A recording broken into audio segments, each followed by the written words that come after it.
कि देवर की नजर से भाभी महफूज नहीं है।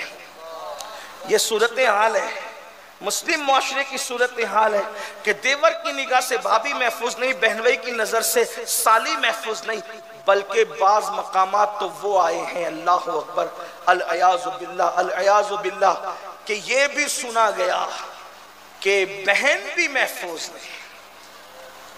ये सूरत हाल है किस कौम की, किस कौम की? अल्लाह के बंदो, इश्क बहुत बाग है। तो अर्ज ये कर रहा था कि कुरान कामयाबी का पहला उसूल बयान करता है, कद अफलह मन तज़क्का, अपने दिल को पाक करो, दिल पाक।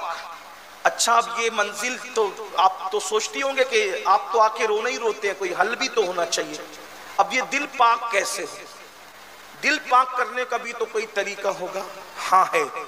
नंबर 1, कसरत से दुरूद शरीफ पढ़ो, दिल पाक होगा।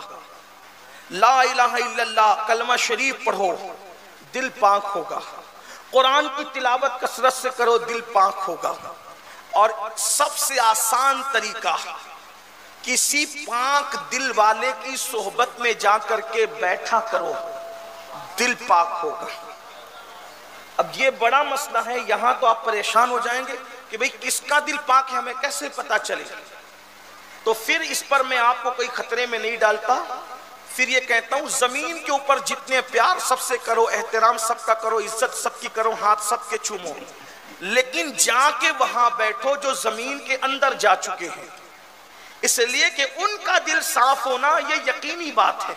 मौका मिले तो सरकार दीवान शाह के आस्थाने पे जाके बैठ जाओ, हाफिज जी बाबा के आस्थाने पे जाकर के बैठ जाओ, और अल्लाह ने मौका दिया तो और भी मैं सबके नाम नहीं जानता, जो बुजुर्ग आपके यहाँ के मशहूर है वहां जाके बैठ जाओ।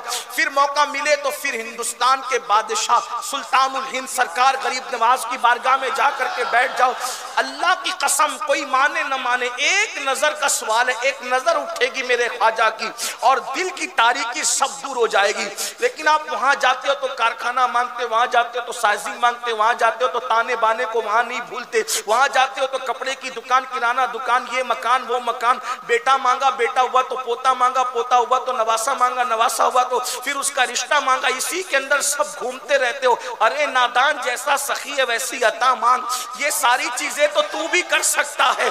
अपने दिल को तब्दील करने की कोशिश कर, अपने दिल को बदलने की कोशिश कर। अल्लाह की इज्जत की कसम, जिस दिन तेरा दिल साफ हो जाएगा, तुझे किसी की दुआ की जरूरत न रहेगी। तू जिसके सर पे हाथ रख देगा उसकी किस्मत बदल जाए, उसकी किस्मत तब्दील हो जाएगी। दिल साफ करो, दिल पाक करो। बल्कि ताए रसूल हिंदल वली सरकार गरीब नवाज की करामतों में से करामत यह है कि आप हमेशा आंख बंद करके बैठते थे। गरीब नवाज आंख खोल के नहीं बैठ, आंख बंद करके बैठते, और जिस दिन आंख खोल के किसी को नजर भर के देख लेते, सिर्फ देख लेते, उसको मकाम विलायत अता फरमा दे। अब मैं यहां हैरान हूं, या अल्लाह, जब रसूलुल्लाह के बेटे की नजर में ये कमाल है कि जिसको नजर भर के देख ले उसको विलायत का मकाम अता कर दे, जब नवासे की कैफियत का ये आलम है तो नाना मुहम्मदुर रसूलुल्लाह की शान का आलम क्या है? फिर उनकी निगाह की तासीर क्या होगी? मेरे इमाम कहते, उठ गई जिस तरफ दम में दम आ गया, उस निगाहे इनायत पे लाखों सलाम। नारे तकबीर। दिल को पहले अपने दिल को साफ करो, पाक करो। और दिल साफ करने का आसान तरीका ये बता दिया ना कि अल्लाह वालों के यहाँ जाके बैठो, दुआ करो कि अल्लाह हमारे दिल को साफ कर। नंबर 2, अल्लाह का जिक्र, वज़ा का रस्म रब्बिही फसल्ला, जिक्रुल्लाह करो, खुदा का जिक्र करो। मुमरा में मैंने इस पे बहुत तफसीली गुफ्तगू की, यहाँ नहीं करता, लेकिन यह कि अल्लाह का जिक्र करने की आदत डालो, कसरत से अल्लाह का जिक्र करो, अल्लाह पाक का जिक्र करो। अल्लाह का वादा है, फज़कुरूनी अज़कुरकुम, तुम मुझे याद करो मैं तुम्हारे डंके बजा दूंगा।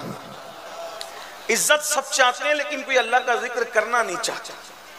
और ये जो अल्लाह वाले थे, सूफिया थे, ये हर वक्त अल्लाह का जिक्र करते थे। कुरान अल्लाह वालों की शान बयान करता है, अल्लदीना यज़कुरून अल्लाह क़ियामन व क़ुऊदन व अला जुनूबिहिम, कि ये अल्लाह वाले वो हैं कि जब खड़े होते हैं तो अल्लाह का जिक्र करते हैं, ये जब बैठे होते हैं तो भी अल्लाह का जिक्र करते हैं, ये करवटों पे लेटते हैं तो भी अल्लाह का जिक्र करते हैं। इंसान तीनों में से कोई एक ही कैफियत में होता है, या तो वो खड़ा होता है, या बैठा होता है, या तो लेटा होता है।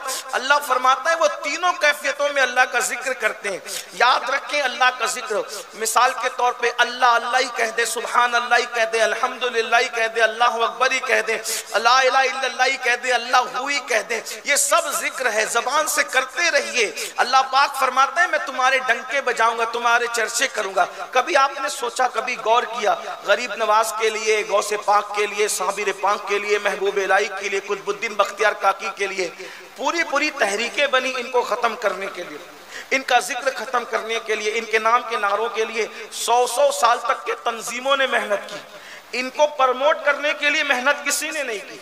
तवज्जो करना, घर जाकर के इस फलसफे को सोचना, इन वलियों को प्रमोट करने के लिए किसी ने मेहनत नहीं की, लेकिन इनको खत्म करने के लिए तहरीकें चली। मुफ्ती लोग खड़े हुए, या गौस कहना शिर्क है, या ख्वाजा का नारा लगाना शिर्क है, उनके नाम की न्याज करना शिर्क है। मुफ्ती फतवा देते देते मर गया, उसकी हड्डियां पिघल गई, लेकिन गरीब नवाज के मानने वाले कम नहीं होते, बढ़ते ही जा रहे हैं। पहले उर्स में देखो कितनी तादाद होती थी, अभी कितनी तादाद होती है, आप गौर फरमाएं। और अब से पहले जो हमारे बाप दादा लोग जाते थे, कितने लोग जाते थे, अभी कितने जाते हैं? यानी बढ़ रहा है मामला, कम नहीं हो रहा है। क्यों? अल्लाह का वादा है, फज़कुरूनी अज़कुरकुम, मेरा जिक्र करो मैं तुम्हारे चर्चे करूंगा। उन लोगों ने कैसे जिक्र किए? दरिया के किनारे बैठ के अल्लाह को याद किया, समुंदरों में अल्लाह को याद किया, जंगलों में अल्लाह को याद किया, पहाड़ों में अल्लाह को याद किया। लोग गारों में गुनाह करने जाते, तवज्जो तो करें, उनमें हमें फर्क क्या है? लोग गारों में गुनाह करने जाते, वो गारों में छुप के खुदा का जिक्र करते थे।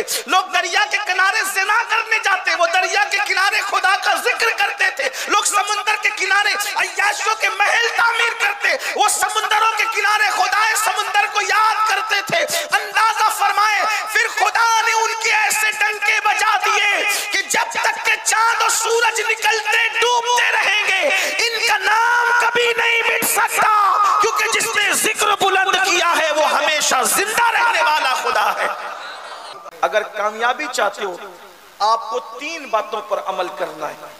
मैं जल्दी जल्दी तीनों बातें पढ़ता हूं, नतीजे पे बात पहुंचती है। वकार चाहता है, शान चाहता है, अजमत चाहता है, बुजुर्गी चाहता है, रिस्क में बरकत चाहता है, शान और शौकत की जिंदगी गुजारना चाहता है। लेकिन ये सब कुछ करने के लिए, वो ये सारी चीजों के हुसूल के लिए रातों दिन दौलत कमा रहा है, मेहनत कर रहा है। मगर याद रखना, अल्लाह के बंदो, जब तक अल्लाह को राजी नहीं करोगे, उस वक्त तक न बरकत मिल सकती है, न नेमत मिल सकती है, न इज्जत मिल सकती है, न वकार मिल सकता है, न सुकून मिल सकता है। जो कौम खुदा को नाराज कर दे, वो कभी सुकून की नींद नहीं सो सकती। जो कौम खुदा को नाराज कर दे, वो कौम कभी इज्जत नहीं पा सकती। जिसको आप और हम इज्जत समझते हैं, वो कतन इज्जत नहीं है, वो बाजारी इश्तिहार है। हकीकत में इज्जत वो है जो कभी ना खत्म होने वाली इज्जत है, जिसको मेरा अल्लाह कुरान में यूं बयान फरमाता है, वलिल्लाहिल इज्जतु वली रसूलिही वलिल मुमिनीन। इज्जत तो अल्लाह के लिए है, इज्जत तो रसूल के लिए है, और इज्जत तो रसूल के वफादारों के लिए है। वो क्या इज्जत है? अल्लाह अकबर, कि इंसान चंद दिन दुनिया में शोहरत पाए और उसके बाद गुमनामी में चला जाए। इज्जत तो वो है कि विसाल करने को 9 सदियां बीत गई, फिर भी सुन्नी का बच्चा गिरता है तो गिरता बाद में है, पहले या गौसल मदद की सदा लगाता है।